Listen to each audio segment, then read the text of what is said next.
Okay, at the end of Genesis chapter 8, Noah offered burnt offerings of clean beasts, which were a sweet smelling savor unto God, as we can read in Genesis 8:21. And the Lord smelled the sweet savor. Prayers of God's people are a sweet savor unto him, as we are taught, for example, in the book of Revelation in chapter 5, verse 8, which reads, And when he had taken the book, the four beasts and 24 elders fell down before the Lamb, having every one of them harps and golden vials full of odors, which are the prayers of saints.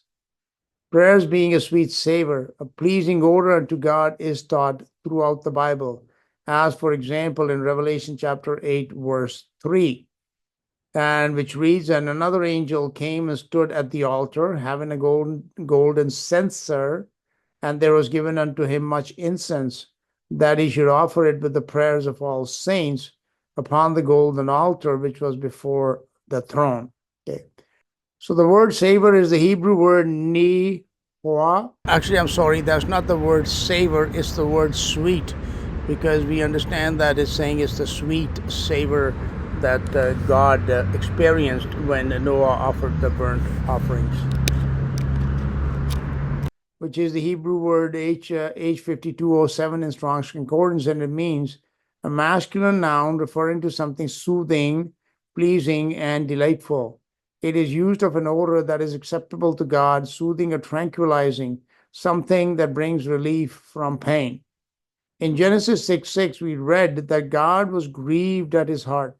He was in pain over the violence that was filling the earth through man. So Noah's burnt offerings were a sweet savor unto God.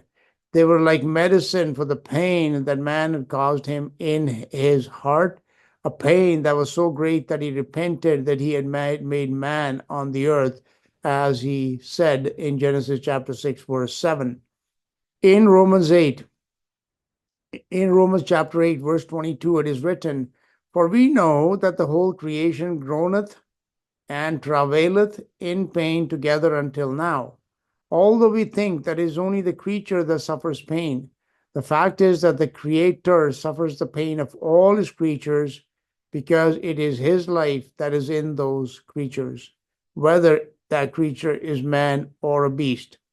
And no creature can suffer without the Creator feeling all of the creature's pain.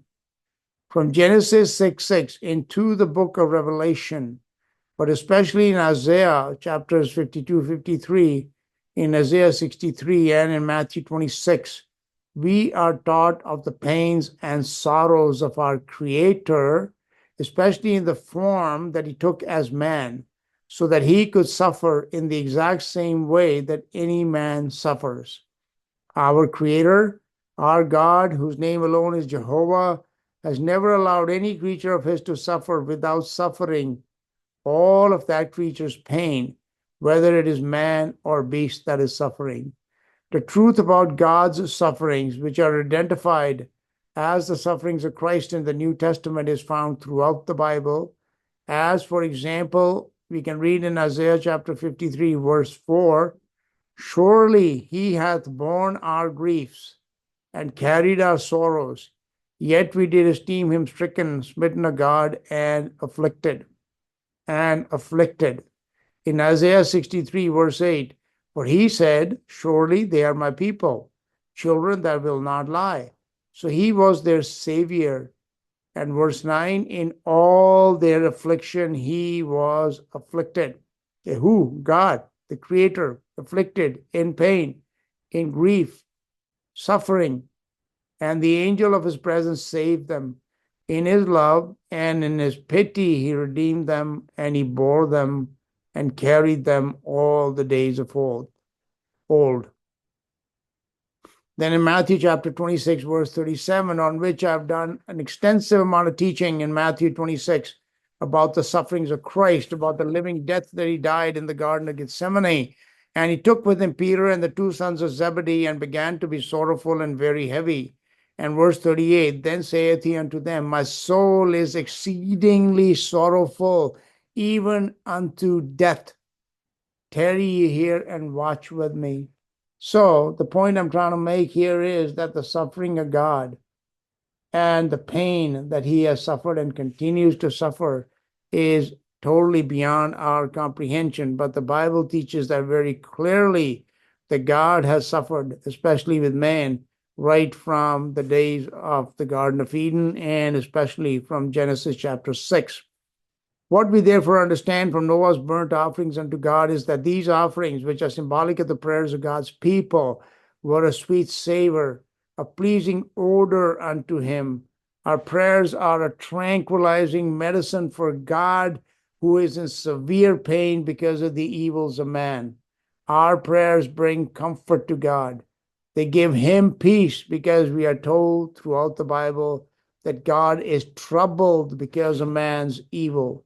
The obedience of Noah was a sweet savor unto God, as is our obedience, our prayers, our thanksgiving, and our love for him.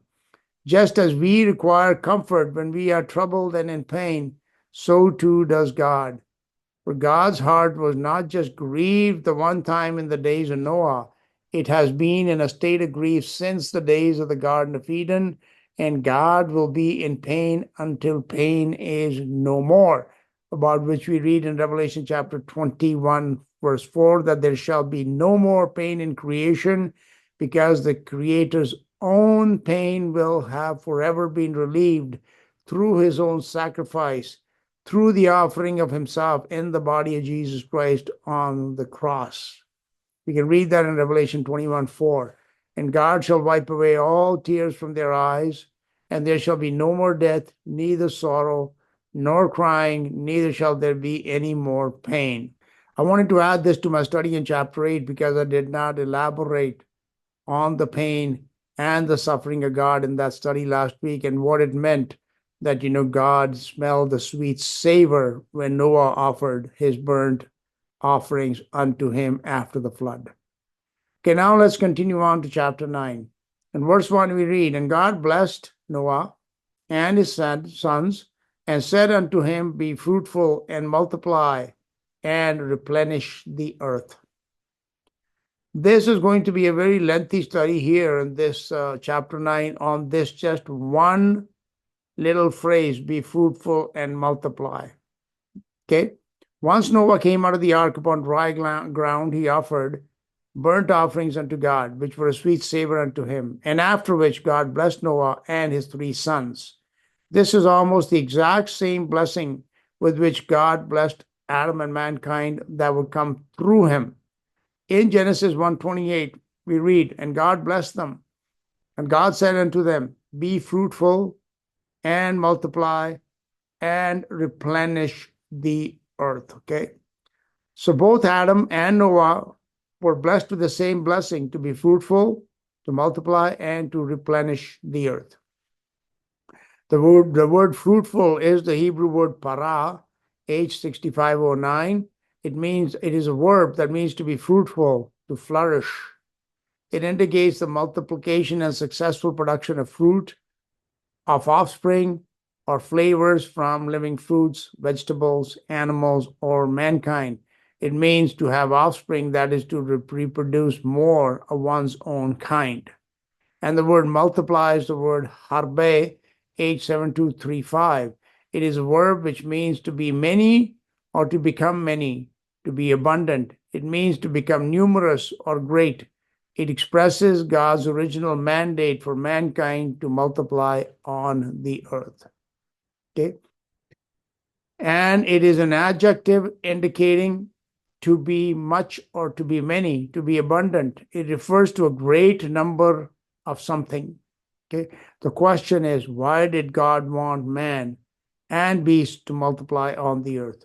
Why did God want them to be fruitful and to reproduce in abundance? What is the benefit of offspring for any species to reproduce? We learned that Noah's burnt offerings unto God in Genesis 8:20 and 21 were a sweet savor unto God. They were a tranquilizing medicine unto him. Our actions have a direct effect upon God in the way that God's creatures, man in particular, have caused grief and brought pain unto God. So too, God's creatures, man in particular, will bring joy and pleasure unto him in the ages to come, which is the reason for which God created them, especially the reason for which he created mankind, who will bring him the ultimate pleasure, which is the pleasure of love. In Revelation 4:11, among other scriptures, explains to us that God has created everything for his own pleasure, not for pain, although he has suffered pain and continues to do so. So we can read that in Revelation 4:11, thou art worthy, O Lord, to receive glory and honor and power, for thou hast created all things, and for thy pleasure they are and were created. Okay. As I've taught in numerous teachings in the past on the purpose of evil, okay, evil, pain, and death were necessary in God's creation for a season to serve his purposes. Without going into these teachings again, evil and death have brought us the revelation of God's immeasurable love. It was only by suffering and dying for us that God was able to prove and demonstrate his infinite love for us. Therefore, it has now become possible for us to love God even as he loves us. There is no greater pleasure than the pleasure of love, that is, of God's love. And since that love has been downloaded into us, we can finally bring God pleasure in the ages to come, as we have brought him pain in the ages that will soon be in the past. Though God the Creator has suffered pain for many ages, he will enjoy the pleasures of love forever. The ages of his pleasure will never come to an end. This is the reason why God accounted that the suffering of pain for a season was worth the price of the joy and the pleasure of eternal love. In John, the purpose of being fruitful and multiplying is for God to multiply his love. Okay, this is we're going to begin to understand this, this blessing for both Adam and Noah to be fruitful and to multiply. The ultimate purpose has been for God to multiply his love. We read in the first epistle of John in 1 John 2:5 that the love of God is perfected in our hearts. A heart perfected in love is a perfect heart of love. It is literally the heart of God himself. In the beginning, God was just one. Okay, though his own heart was perfect in love even then, he had no one with whom he could share that love. By multiplying his own heart of love in offspring begotten of him through the blood he shed for us on the cross of Jesus Christ, God has multiplied his own love. His love can not only be given by him to us, but it can also be received by him in equal measure from us. The joy and pleasure of love is in both giving and receiving love in equal measure. Unless God's love had been perfected in our hearts, thereby enabling us to love God in the same measure that he loves us, our relationship with God would never have been fulfilling either for God or for us. God would always have loved us more than we would love him. We could love him, and we could never have fully understood God's love for us. So God had to make us equal in love to him, which he did by pouring out all of his love upon us on the cross of Jesus Christ. All of God's sons, begotten of him through faith in Jesus Christ, are an image. They are a copy of his own heart, which is the heart of love. So by multiplying man, God purposed to multiply himself, to make more images or more copies of himself, more reproductions of himself, copies of his own love, who would love one another and thus love God, who would be all in all of them. They would be filled with the fullness of God by being filled with his love. This is what we read in 1 Corinthians 15:28, for example, and then again in Ephesians chapter 3, verse 19. Okay, that may be all filled with the fullness of God. So the ultimate purpose for man to be fruitful and to multiply was not for man to multiply as creatures of weak flesh, but rather for God to begin with this weak creature of flesh called man, and to transform him into a new creature who would be the image of God's own heart of love. This new creature did not come into existence in the Garden of Eden, but rather after the death and resurrection of Jesus Christ. God began with Adam, a weak creature of flesh in the Garden of Eden, and finished his work of making man in his own image upon the resurrection of Jesus Christ, who is the first of this new God kind of beings who are his own image, the exact replicas of his own heart of love. Jesus is the first man who is the image of God, who is perfect in the love of God, who is the firstborn in God's image. It is not Adam. This is why in Colossians 1:5 we read, who is, meaning Jesus is the image of the invisible God, and he is the firstborn of every creature. Unless we understand that from Adam to the resurrected Jesus, from Genesis to Revelation is a process that God planned from before the beginning of creation, we cannot understand why a perfect God who is love would allow evil to exist in his creation. If God did not plan for evil to come into existence, then he is not omnipotent, nor did he create all things, as we are told time and again in the Bible. So the real understanding of God's purpose for creation is the understanding that in the process of time, God planned to reproduce himself as his own son, who is Jesus, the firstborn of every creature.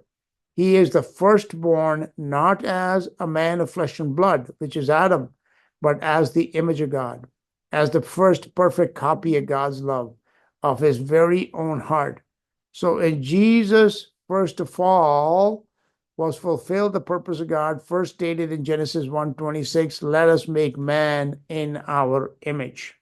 This purpose could only be fulfilled as a long and painful process, which culminated in the death and resurrection of Jesus Christ, who then became the first who was born of the Spirit of God, and who, being perfect in love, is the perfect image of God, and therefore he is one with God, his Father. The Father is God, and the Son is also God, because the fullness of the Godhead dwells in him. So in Jesus, God reproduced himself as the Son of God. So God began to multiply himself in the process of time, and the first son that was thus reproduced is Jesus. It is not Adam. Adam was merely the clay from which would be fashioned the body, in which God would dwell in bodily form. God would then continue to multiply and to fill himself in all of his begotten sons, who are not creatures of flesh and blood, but are new creatures who are both spirit and flesh. God is spirit, therefore his reproductions or his images too have to be spirit. But God planned his offspring to also have bodily form, and therefore he first created the man of flesh and blood, namely Adam, who would supply the body of God, not supply his spirit or his heart, just the body. Although Jesus dwells in the body of man, the person that dwells in that body of Jesus is the person of God. It is not the person of man. The person of man is evil and corrupt, not good and pure like the person of God. Jesus is the express image or the exact duplicate of God's own person, of his own self, the perfect image of God the Father. So even as the Son of God, he is identical to God, and therefore he is fully God. The meaning of the word image in the Bible is the inner person. It does not mean a body. And this we can read in Hebrews 1:3, who being the brightness of his glory, speaking of Jesus, that Jesus is the brightness of God the Father's glory, and he is the express image of God the Father's person. The purpose of reproduction for any species is to bring forth more of their own kind, so that they can have a relationship with other members of their own species. Okay, because they are the same kind or the same species, they can relate to each other fully. Only members of the same species can fully relate to each other. This is also true of God. His ultimate purpose for creation is to make more copies of himself. That is, to make copies of his own self, which is to bring forth a being who is love, just as God is love. so that he can love himself through his own reproduction, those who are his own image, those who are his own person and self. The term express image in Hebrews 1:3 finally defined for us what God meant when he stated his purpose for making man in his own image in Genesis 1:26. The revelation of the meaning of the word image did not come to us until it was defined in Hebrews 1:3. Now we understand that image does not mean a statue of a body, but rather the character of a person, that is the inner being, the spirit or the heart or the soul or the mind of the person. To make man in his own image, God would need to program man with his own character, which may be defined in just one word, and that word is love. Until Hebrews 1:3, image was understood to be a likeness of God, not an exact duplicate or a clone of God. Jesus is the first in whom God first made an exact copy or an exact image of his own person, in whom God cloned himself. And thus the Son of God is God, just as any clone is a perfect copy of the original, so much so that it is impossible to tell the difference between the original and the clone. This is why God the Father and the Son of God Jesus are one, because they may be two beings, yet they are one heart. Both are love, and therefore the Son loves the Father equally as the Father loves the Son. Theirs is a perfect relationship of perfect love. This is why Jesus is the express image of the person of God the Father. His heart and the Father's heart are the same heart of love. The word express image, the phrase, the term express image, is G5481 in Strong's Concordance, and it means, it is the Greek word character. Okay, this is the word from which the English word character has been transliterated. It means, originally denoted an engraver or engraving tool. This idea of character meaning an engraving tool is very important because it teaches us that character or the inner being or the inner person is something that has to be painfully and slowly chiseled and carved, just as characters are carved on a block of wood. Okay, that is why it denoted an engraver or engraving tool in the beginning. Later, it meant the impression itself, usually something engraven, cut in, or stamped, a character, letter, mark, or sign. This impression with this particular feature was considered as the exact representation of the object whose image it bore. Okay, let's read that again. This impression with its particular features was considered as the exact representation of the object whose image it bore. It was not just a likeness, it was an exact duplicate. In the New Testament, representation, express image, occurs only in Hebrews 1:3, where it is translated express image, referring to Jesus Christ. Here he is described as the character or the exact image of God's essence. That is, whatever the divine essence is, Jesus is said to be its perfect expression. The writer of Hebrews thus sets forth a high Christology affirming the deity of Jesus Christ. Okay, that, my dear friends, is who Jesus Christ is. He is indeed a son, but he is an exact copy of God's own character, which is the character of love. And therefore, he and the Father are one. Okay, so a ultimate purpose for which God blessed man, both Adam and Noah, to be fruitful and to multiply, is for God to be fruitful and to multiply himself, for the purpose of having a relationship with himself. Okay, who can have a better relationship with God than God himself? So that's what God did. He made more of himself. God interacts with all his creatures, whether they be angels or men or beasts. God interacts with them and loves them, but none of them can relate to God on his level. This is the reason why God purposed to multiply himself, so that the beings that would be reproductions of his person would be able to relate to him fully, and therefore the Father and all his children would have a relationship with equals. They would be equal in love and would therefore love each other equally. A relationship of perfect love is a perfect relationship, and that would only be possible between God and God, not between God and man or between God and angels. So the new creatures in Christ, begotten of God, are God in their person, in their inner being, just as Jesus is fully the person of God and is therefore love, just as God is love. The begotten sons of God, those born of faith in Jesus, are love, just as God is love. They, therefore, are no longer mankind. They may have begun as mankind, but they have been transformed into God kind by the blood of Christ. This transformation occurs as a process that washes their conscience, their hearts and minds of all evil, as we read in Hebrews 9:14, making them pure and holy, even as God is holy. These new creatures could not be formed originally, magically into the image of God. They could only be transformed into that image through a long and painful process.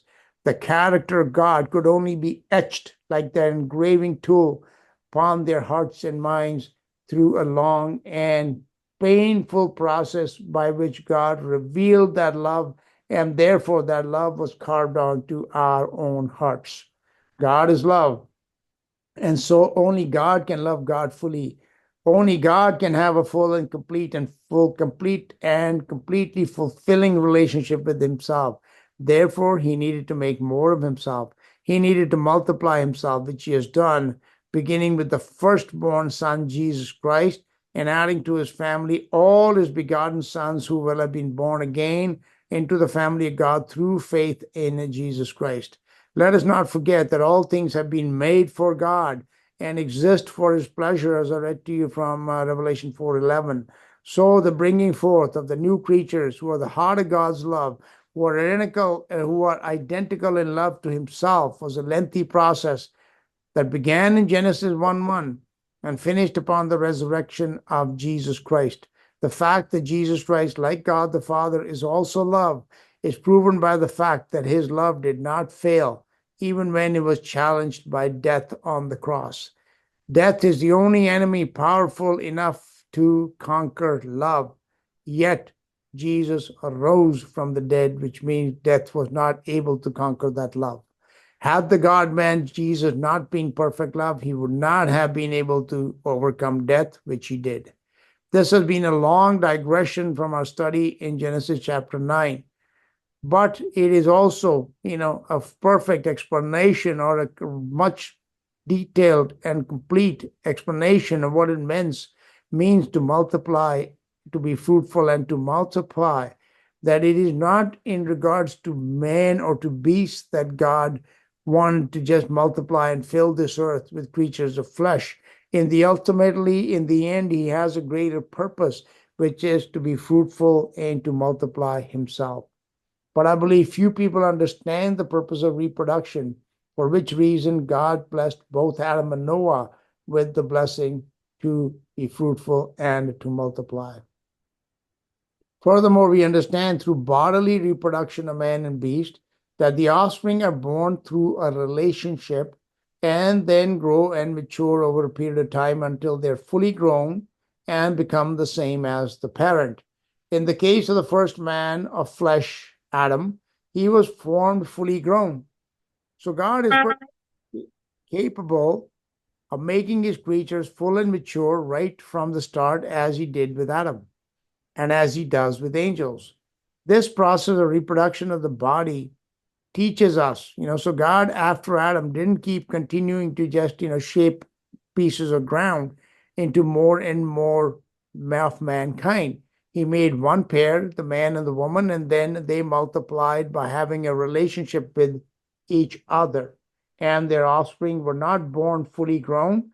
They were born as little infants who matured and grew over a period of time through a process. Okay. So the process of the reproduction of the body teaches us much about the process of the reproduction of the spirit and soul, which develop as character is written on the heart and the mind. A child is conceived from the love between the male and the female, between the man and the woman. So first of all, reproduction is supposed to be an evidence of love.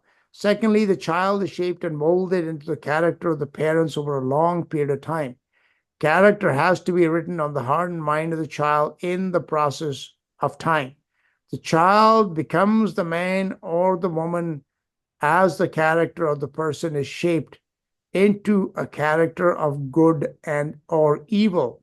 Character is a spiritual attribute that reveals the inner being of a person, whether a person is good or evil on the inside.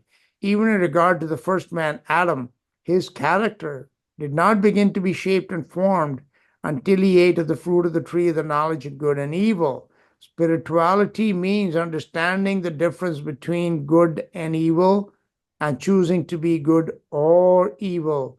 When he was first formed, Adam was neither good nor evil, just as a newborn baby in this world. To be shaped into the character of God, it was necessary for God to first reveal his character to man. The parent reveals her character to the child, and then the child is molded into that character. So God had to do the same. He had to reveal his character to man, reveal to man his heart of love. Without evil and death, God's love could not have been fully revealed to his creatures, especially to man. Therefore, all creation from the beginning to Jesus Christ was planned with the purpose of bringing evil, darkness, and death into creation so that God's character of good and of light and of love could be revealed to his creatures to prove and demonstrate what God is on the inside, to teach love by God giving all of his love to man on the cross of Jesus Christ.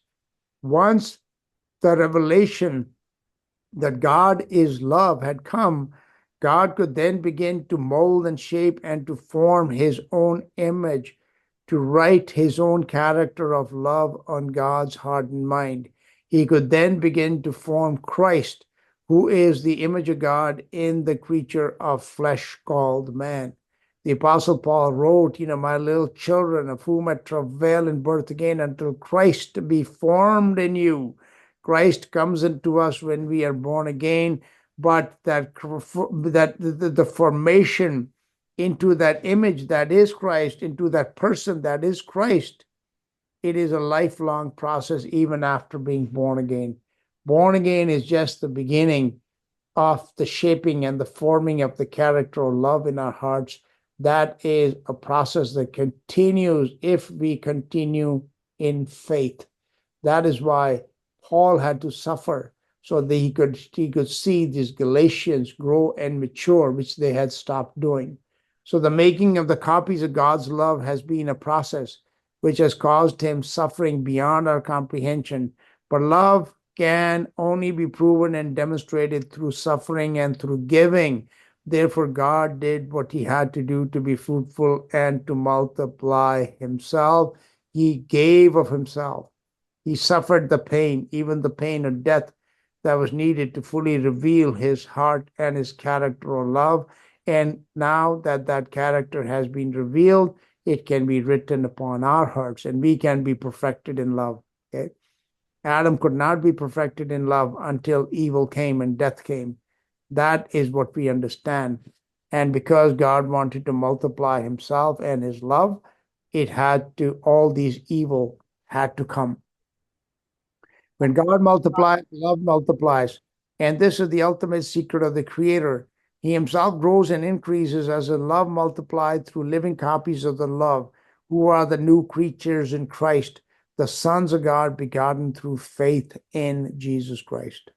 When Adam was first formed, God blessed him to be fruitful and multiplied. After the flood, God blessed Noah with the same blessing. As the offspring of man began to multiply on the earth, They eventually came to number in the billions. These offspring were formed so that from each generation, God could choose a certain number to be transformed into his own image. Okay? The forming of God's image is a transformation process. It is not a mere formation process. Okay? So God would choose a certain number to be transformed into his own image, to become his begotten offspring, who would be unique amongst all the other creatures of God, for they alone would be able to relate to God in his level because they would be transformed into the same species as God. God formed mankind from the dust of the ground to transform him into Godkind in the process of time. The purpose of evil and death was to make this transformation possible. I could go on and on about the ultimate purpose of creation, that it is for God to multiply himself. But now let's continue on to the study of the rest of the chapter 9 of the book of Genesis. So God told Noah to replenish the earth after the flood, just as he told Adam to replenish it in Genesis chapter 1, verse 28. One of the meanings of the word replenish, which is H4390, is the act of making that which was empty of a particular content no longer so. That is, something has been emptied and then it needs to be no longer empty, which means that it will need to be filled or to be refilled. So both in the time of Adam and of Noah, the earth had been emptied of that which it had originally been filled with before that time. And both these men were told by God to fill or to refill it once again with more of their own kind, as well as with beasts, and to build new worlds upon it.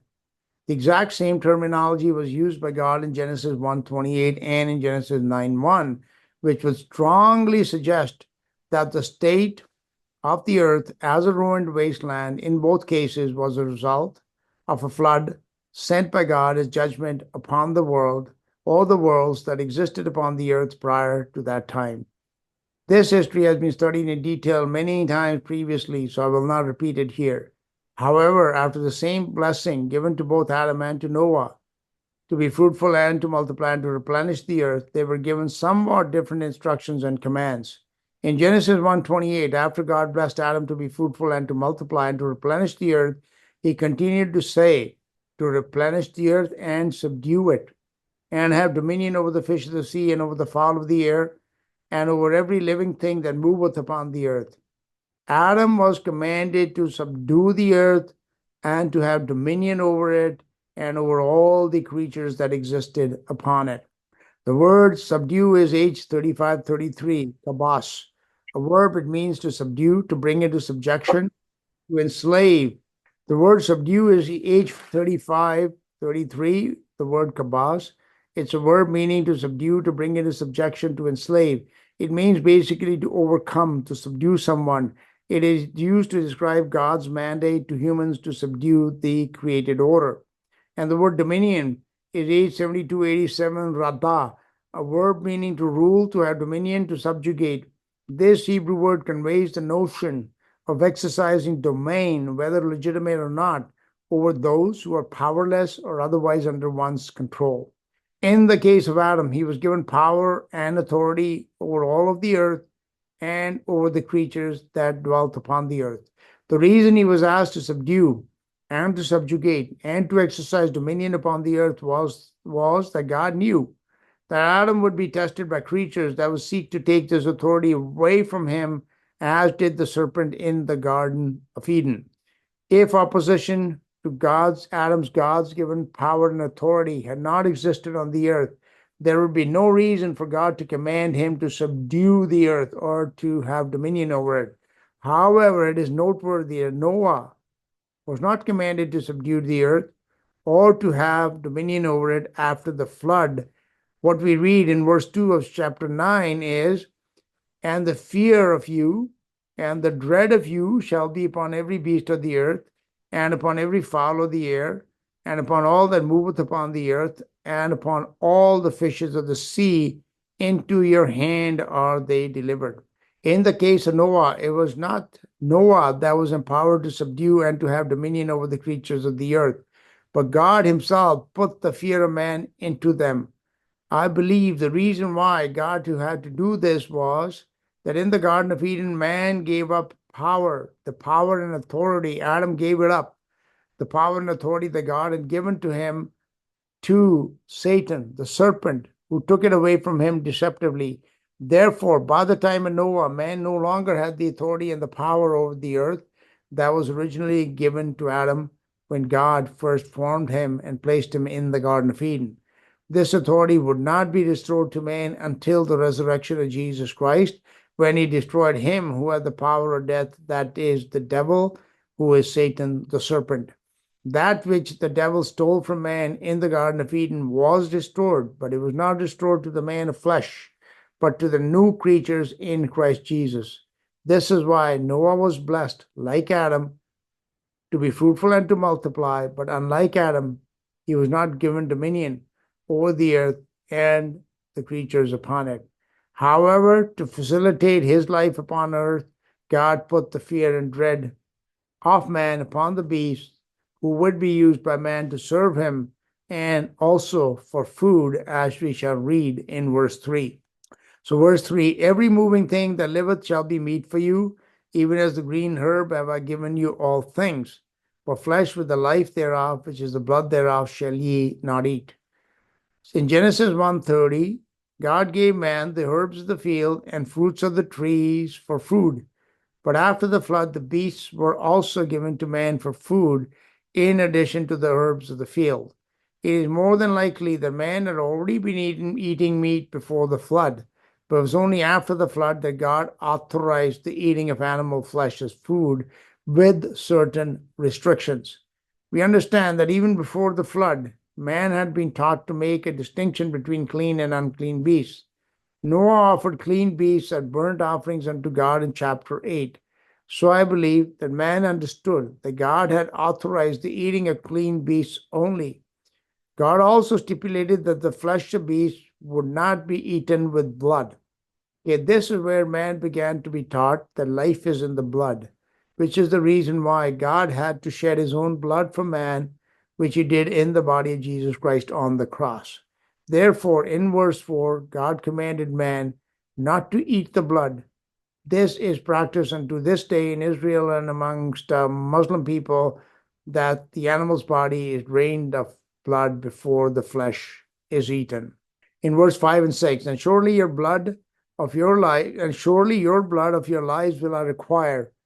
At the hand of every beast will I require it, and at the hand of man. At the hand of every man's brother will I require the life of man. Whoso sheddeth man's blood, by man shall his blood be shed, for in the image of God made he man. Taking a life, as was happening prior to the flood, when violence filled the earth, is condemned by God in verse 5. God also warns that the shedding of blood would not go unpunished, whether by beast or by man. Throughout the Bible, God teaches that life is valuable, and no one has the right to take life except God. And I think he put this, this admonition about the brother taking life because of Cain and Abel, because, the first life, the first blood that was shed on the earth was that of the brother Abel by Cain. In the law of Moses, God gave authority to certain men to be judges who could pass judgment and punish someone even by death, but that would only be done in strict accordance with God's own laws and statutes. In verse 6, man's special place in God's creation is confirmed as the only creature whom God created with the express intent and purpose of transforming him into his own image.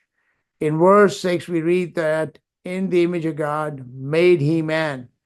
The word made reveals that man would be shaped and transformed into the image, into the person of God in the process of time. It does not mean that man was already the image of God in the Garden of Eden or at the time of Noah. This transformation process has already been discussed in detail, so let's continue our study in the rest of chapter 9. And verse 7, God's blessing from verse 1 for Noah and his sons to be fruitful and to multiply is repeated once again. God often repeats his blessings and his promises. He reconfirms that which he has already freely given us and has promised to give us in the future. so that we can have confidence that God means what he says and says what he means. Verse 8 to 11, God made a covenant, which is like a contract between Noah and his offspring and between every living creature on earth. Through this covenant, God promised that he would never again destroy all flesh by the waters of a flood, nor will the earth be destroyed ever again by the flood of great waters. In the study in chapter 8, it was proven that the earth experienced catastrophic destruction due to the fountains of the deep being broken up, and due to the windows of heaven being opened, and due to the rain that fell on the earth for 40 days continuously. In a manner of speaking, the earth was turned upside down or inside out as the force of great waters liquefied and melted the earth over great regions. Perhaps regions as big as or bigger than present-day continents sank to the bottom of the sea. The earth will indeed be melted one more time, more than melted. It will be vaporized, but that will be by fire, not by the waters of great floods. This does not mean that powerful floods will never again devastate large areas of the earth, which they will, as Jesus prophesied in Luke 21:25. But these waters will never again cover the whole earth as they had covered the earth, higher than the highest mountains in Noah's day. So, through the covenant that God made after the flood with Noah and his children and with all living creatures on earth, God promised that he would never again destroy the earth by a flood. Then, from verses 12 through 17, God told Noah that he would not only establish a covenant with him and with other living creatures on the earth, but that he would place a token of this covenant in the sky in the form of a rainbow. Let us keep in mind that God did not promise that he would never again destroy all flesh, or that he would never again destroy the earth, just that it would not be done through a flood. God did not make a covenant with Noah to make him a father of many nations, or that all families of the earth would be blessed through him, as he later made a covenant with Abraham in Genesis chapter 17. Just that he would not destroy all flesh or the earth by a flood. That is Noah's covenant with God, or God's covenant with Noah and with the rest of the creatures, the living creatures on the earth. So verse 18 and 19, it tells us about Noah's descendants. Noah had 3 sons, which were born to him after he was 500 years old, as we read in Genesis chapter 5, verse 32. And Noah was 500 years old, and Noah begot Shem, Ham, and Japheth. From Genesis 10:21, we learned that Japheth was the elder son, followed by Shem, and Ham was the youngest. The earth was repopulated after the flood by these 3 sons of Noah. Their genealogies are listed in Genesis chapter 10. And since Noah came out of the ark in the 601st year of his life, it would appear that these 3 sons of Noah were around 100 years old when they began to procreate and to have sons and daughters themselves. Now, they may have been much younger because, none of them had children.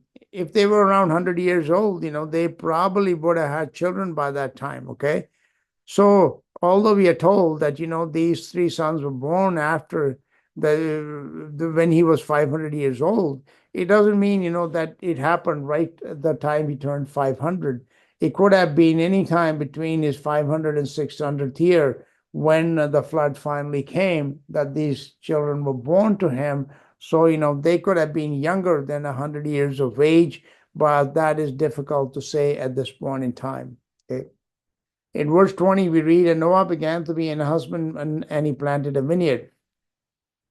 So as we studied in Genesis chapter 4 in the account of the life of Cain and Abel, it was proven that the 2 main occupations of man from the very early on were agriculture and animal husbandry. It would appear that Noah and his descendants also engaged in these occupations right after the flood. We are told that Noah began to be an husbandman, that he was occupied in raising cattle and livestock. It seems that he had brought at least 3 pairs or possibly 6 pairs of clean beasts in the ark, which would suggest that these animals would serve the purpose of quickly raising cattle and sheep for meat, for milk, and perhaps even for clothing and other such uses after the flood. Noah also planted a vineyard, which again teaches us much about the pre-flood world. It would appear that eating flesh and drinking wine was not a new practice introduced after the flood, but was indulged in the world before the flood. This is why Noah had no problem offering burnt offerings. He knew how to slaughter beasts, and he also knew how to plant a vineyard and to make wine. It was seen that Noah must have brought seeds and plants with him in the ark in addition to the beasts. There is much that can be learned from these nuggets of information hidden in the Bible about the world that existed on earth before the flood. I have speculated in the past that it was a fairly technologically advanced world, and civilizations existed on earth in the form of major cities and towns with trade and agriculture between them, much the same way as we have today. It was a sophisticated world with sophisticated societies, not at all the way it is generally depicted as considered consisting of primitive people running around in leopard skins, clubbing each other to death, as one might see in a Flintstones cartoon show. And then in verse 21 and 22 to 23, there is an incident with Noah involving his son Ham. Many people have speculated upon the nature of this incident. So we read in verse 21, and he drank of the wine and was drunken. That is Noah, after he planted a vineyard, he made wine and drank it, and he got drunk. And he was uncovered within his tent. And Ham, the father of Canaan, saw the nakedness of his father and told his two brethren outside, without. And Shem and Japheth took a garment and laid it upon their shoulders and went backward and covered the nakedness of their father, and their faces were backward, and they saw not their father's nakedness. So in verse 21 to 23, there was an incident with Noah involving his younger son Ham. Many people have speculated upon the nature of this incident that caused Noah to curse Ham and the offspring of Canaan, and Ham's offspring, or Ham's son Canaan. First of all, what we learn from this incident is that some period of time must have gone by after the flood, since by that time Noah was a husbandman and a vine dresser, and he was also a grandfather. It would seem that his grandson Canaan must have been some years in age, perhaps a teenager. It is unlikely that Noah would have cursed an infant or a young child. The point is that this incident may have taken place 20 or more years after the flood. It did not happen just a year or two after they had come out of the ark. We are told that Noah was uncovered in his tent. The word uncovered means to be naked, but also may refer to sexual relations. It is possible that Ham witnessed a sexual act between Noah and his wife. Regardless of what he saw, it was how he happened to be in the place to see it that brought this curse upon him and his offspring. We are told that he saw the nakedness of his father and went and informed his brethren outside. This would suggest that he was inside the father's tent for some unknown reason, not outside like his other two brothers. Whatever he did was a very serious offense, and it brought very serious consequences for him and for his children. His other two brothers seem to have had greater respect for their father than Ham, and wisely covered up their father's nakedness without shamefully witnessing it, as did Ham. And then in verse 24, and Noah awoke from his wine and knew what his younger son had done unto him. And he said, Cursed be Canaan, a servant shall he be unto his brethren. And blessed be the Lord God of Shem, and Canaan shall be his servant. God shall enlarge Japheth, and he shall dwell in the tents of Shem, and Canaan shall be his servant. So in verses 24 to 27, we read of the curse that Noah placed upon Canaan, the son of Ham. This seems to teach the doctrine of the sins of the fathers being passed on to the sons, which was later taught to the Israelites under Moses. Also, Noah blessed Shem, first through Japheth. Noah blessed Shem first, although Japheth was the elder son, which seemed to be prophetic because Shem was a forefather of Abraham, from whom would come Jesus Christ, who would be the savior of man, the savior of the soul of man, just as the flesh of man was saved through Noah. This incident with Ham and the cursing of Canaan by Noah is a bit difficult to understand in this time, but it does prove the doctrine of the election and calling of God. God had predetermined and predestined Shem to be the progenitor of the line of the Messiah, not the elder son Japheth or the younger son Ham. The destinies of these three sons would diverge greatly over time. This incident with Noah and Ham was just the beginning of this divergence. Much later, under Moses, the Israelites, who were descendants of Shem, did make the Canaanites their servants, thus fulfilling the prophecy of Noah regarding Canaan. So finally, in verses 28 and 29, and Noah lived after the flood 350 years, and all the days of Noah were 950 years, and he died.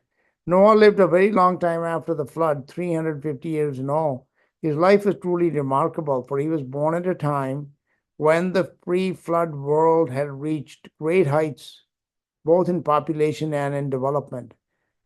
Then he witnessed the flood that destroyed that world, and he lived long after the flood to see a new world come into view, which was probably nothing like the old world. Noah is truly one of the great men of faith in the Bible, and is rightly included among the greatest of the men of faith listed in Hebrews chapter 11. Thus, we end our study on Noah and on the pre-flood world, and will continue on to the other major epochs of history which are told in the book of Genesis, such as the Tower of Babel, about which we will study in chapter 11.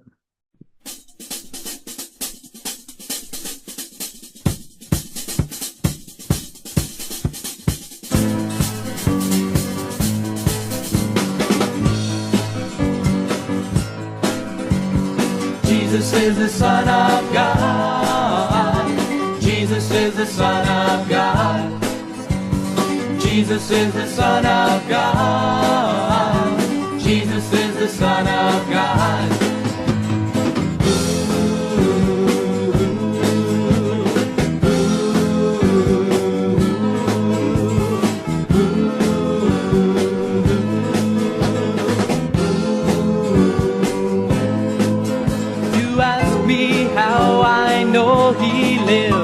He lives within my heart. Well, he found me bound to live God's word, and he gave me a brand new start. Jesus is the Son of God. Jesus is the Son of God. Jesus is the Son of God. Jesus is the Son of God.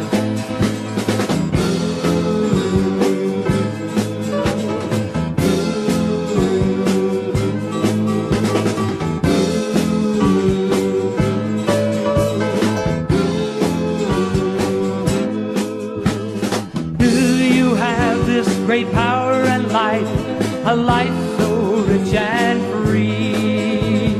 Jesus came into my life, the Son of God has set me free.